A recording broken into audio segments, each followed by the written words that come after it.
Capítulo 13. Alimento para a mente. Sábio progresso versus abuso. Deus nos concede talentos a fim de que os aperfeiçoemos, não para deles abusarmos. A educação é apenas um preparo para as faculdades físicas, intelectuais e morais cumprirem da melhor maneira todos os deveres da vida.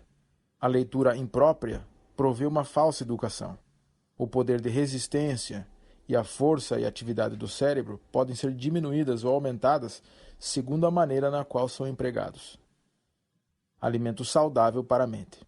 A leitura limpa e sã será para o espírito o que é para o corpo o alimento saudável. A vez de tornar-vos assim mais fortes para resistir à tentação, formar bons hábitos e proceder segundo os retos princípios. Guardar as avenidas da alma. Temos uma obra a fazer a fim de resistirmos à tentação. Aqueles que não querem ser presa dos ardis de Satanás devem bem guardar as entradas da alma. Devem evitar ler, ver ou ouvir aquilo que sugira pensamentos impuros. A mente não deve ser deixada a divagar ao acaso em todo o assunto que o adversário das almas possa sugerir. Cingindo os lombos do vosso entendimento, diz o apóstolo Pedro, sede sóbrios, não vos conformando com os desejos que antes havia em vossa ignorância, mas, como é santo aquele que vos chamou, sede vós também santos em toda a vossa maneira de viver. Diz Paulo, tudo o que é verdadeiro, tudo o que é honesto, tudo o que é justo, tudo o que é puro, tudo o que é amável, tudo o que é de boa fama, se há alguma virtude e se há algum louvor, nisso pensai. Isso exigirá oração fervorosa e incessante vigiar. Devemos ser auxiliados pela influência permanente do Espírito Santo, que atrairá a mente para cima e habituá-la a ocupar-se com coisas puras e santas. E devemos fazer estudo diligente da palavra de Deus. Como purificará o mancebo o seu caminho? Observando-o conforme a tua palavra. Escondi a tua palavra no meu coração, diz o salmista, para eu não pecar contra ti. O caráter revelado pela escolha da leitura. A natureza da experiência religiosa de uma pessoa revela-se na espécie de livros que ela prefere em seus momentos de lazer. Para possuir um saudável tono mental, bem como são os princípios religiosos, a mocidade deve viver em comunhão com Deus por meio de sua palavra. Indicando o caminho da salvação, mediante Cristo, é a Bíblia nosso guia para uma vida mais elevada e melhor. Contém as mais interessantes e instrutivas histórias e biografias que já foram escritas. Aqueles cuja imaginação não foi pervertida pela leitura de ficção hão de achar a Bíblia o mais interessante dos livros. Livros que confundem a mente. Muitos dos livros que se acham empilhados nas grandes bibliotecas do mundo confundem mais a mente do que auxiliam a compreensão. Contudo, os homens gastam grandes somas de dinheiro na compra de tais livros e anos de estudo, quando têm ao seu alcance um livro que contém as palavras daquele que é o alfa e o ômega da sabedoria. O tempo gasto no estudo desses livros poderia ser mais bem empregado na aquisição de conhecimento daquele a quem conhecer corretamente é vida eterna. Somente o que adquirir esse conhecimento poderá afinal ouvir as palavras: estais perfeitos nele. Entendimento confuso.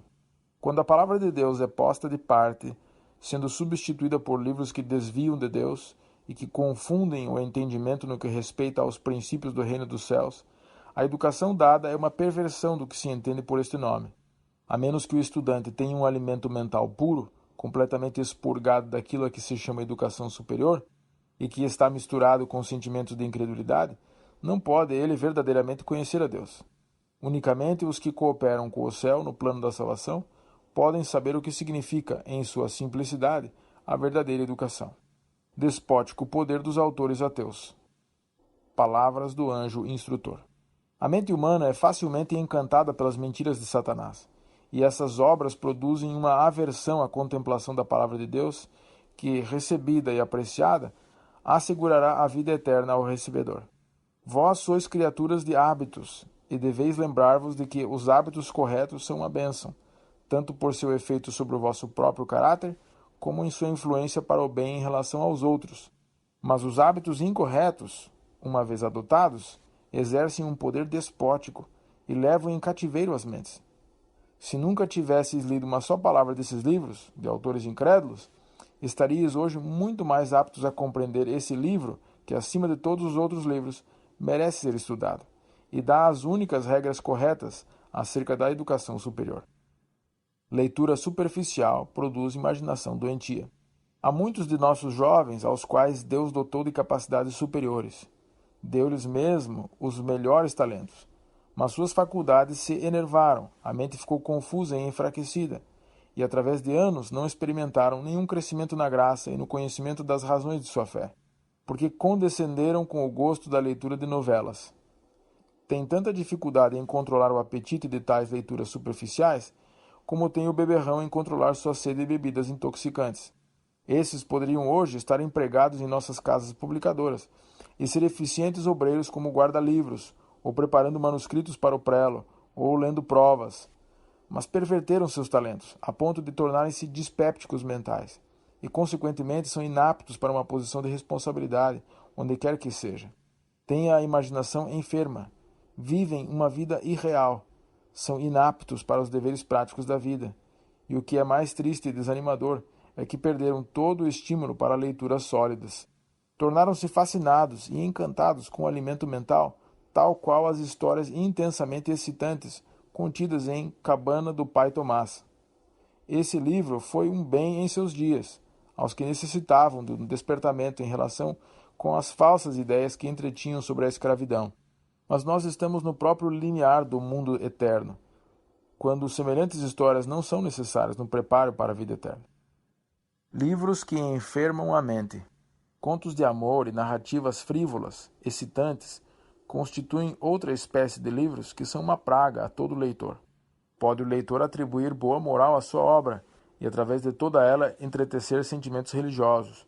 Todavia, na maioria dos casos, Satanás está apenas trajando vestes de anjo para mais eficazmente atrair e enganar. A mente é afetada grandemente por aquilo de que se alimenta. Os leitores de contos frívolos, excitantes, tornam-se inaptos para os deveres que têm pela frente. Vivem uma vida irreal e não têm desejo de examinar as Escrituras, a fim de alimentar-se com o maná celestial. A mente se enfraquece e perde o poder de contemplar os grandes problemas do dever e do destino. Ficção e pensamentos sensuais. O alimento mental em que se tem chegado a deleitar, o leitor de ficção, é contaminador em seus efeitos, conduzindo a pensamentos impuros e sensuais. Tenho experimentado sincera piedade por essas almas, ao considerar quanto estão perdendo com o negligenciar oportunidades de obter conhecimento de Cristo, em quem se concentram nossas esperanças de vida eterna. Quanto tempo precioso é mal gasto, e que poderia ser empregado em estudar o modelo da verdadeira bondade. A mente cai na imbecilidade, palavras de advertência a uma dona de casa inválida. Através de anos, sua mente tem sido como um córrego múrmuro, quase tomado de rochas e mato, desperdiçando água. Fossem suas faculdades controladas por altos propósitos, não seria você a inválida que é agora.